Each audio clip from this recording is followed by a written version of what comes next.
राहुरी शहरातून जाणाऱ्या नगर मनमाड महामार्गावरील रस्त्याच्या कामामुळे गेल्या काही दिवसांपासून सातत्याने वाहतूक कोंडी होत असून प्रवासी वाहनचालक व स्थानिक नागरिक मोठ्या त्रासाला सामोरे जात होते। या गंभीर परिस्थितीची दखल घेत माजी खासदार डॉक्टर सुजय विखे पाटील यांनी प्रशासन व संबंधित ठेकेदाराला तातडीच्या उपाययोजना करण्याच्या स्पष्ट सूचना दिल्या। त्यांच्या हस्तक्षेपानंतर काही प्रमाणात वाहतूक व्यवस्था सुरळीत झाल्याचे सोमवारी दिसून आले। या पार्श्वभूमीवर सोमवारी रात्री सुमारे 10.30 वाजण्याच्या सुमारास डॉक्टर सुजय विखे पाटील यांनी राहुरीत प्रत्यक्ष उपस्थित राहून नगर मनमाड मार्गावरील वाहतूक व्यवस्थेचा सखोल आढावा घेतला। यावेळी त्यांनी रस्त्यावर थांबून नागरिकांशी संवाद साधत परिस्थितीची माहिती घेतली तसेच संबंधित यंत्रणांना आवश्यक सूचना दिल्या। मागील काही दिवसांपासून वाहतूक कोंडीमुळे राहुरीकरांना सहन करावा लागलेल्या त्रासाबद्दल त्यांनी मनापासून दिलगिरी व्यक्त करत जनतेचा विश्वास हीच माझी खरी ताकद आहे। केवळ फोटो व्हिडिओपुरते काम न करता प्रत्यक्ष प्रश्न सुटले पाहिजेत हीच माझी भूमिका आहे असे ठामपणे सांगितले।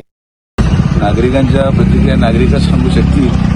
मला एक गोष्टी खात्री 100% आहे की हे फार अगोदरही झालं असतं कदाचित, पण आमचे सर्व जे कार्यकर्ते आहेत हे बिचारे सकाळपासून माझ्या शब्दाखातीर स्वतः रस्त्यावर उभे आहेत आणि जिथे जिथे ट्रॅफिक जॅम कधी जाणवायला लागलं का लगेच रस्ता मोकळं करणं। तर शेवटी कुठलाही प्रकल्प होत असताना कुठलीही चांगली गोष्ट होत असताना त्याला जनसमर्थन लागतं। आम्ही सगळ्यांना विश्वासात घेऊन चालणारे लोक आहोत आणि आमच्या मुलांनी जे हे केलं आज ते त्यांचं काम नाही पण उभे राहिले असे कार्यकर्ते मिळणं पण माझं भाग्य समजतो, कारण की आमचे कार्यकर्ते रस्त्यावर उतरून आंदोलन करत नाही। आमचे कार्यकर्ते नेत्याने दिलेला आदेश पाळतात आणि मी त्यांना सकाळपासून 4दा फोन लावला की काय झालंय, कुठं अडकलंय काय अडकलंय, कारण की नुसतं एकदा येऊन फोटो काढून आणि व्हिडिओ काढून जाऊन परत तर लोकांना न्याय नाही मिळाला तर लोक माझं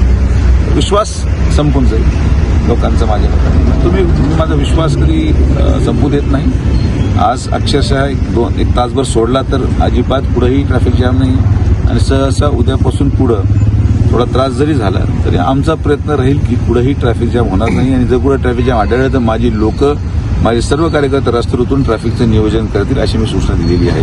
तर राहुरीकरांना जो त्रास झाला त्याबद्दल मी दिलगिरी व्यक्त करतो, पण आता असं होऊ देणार नाही एवढीच मी खात्री देऊ शकतो। होमगार्ड मंजूर झाले कारण की हा प्रस्ताव कधी पाठवला नव्हता। माननीय पालकमंत्री महोदयांनी डीजी होमगार्डशी आज फोनवर चर्चा केली। आम्ही सकाळी अर्जंटली राहुरी पोलीस स्टेशनहून प्रस्ताव पाठवला। एसपी ऑफिसहून मुंबईला गेला आणि जेव्हा जिद्द असते तर जिद्दी सगळं होऊ शकतं, फक्त जिद्द पाहिजे आणि नीतिमत्ता पाहिजे आणि नीतिमत्ता असल्यावरच कामं होतात।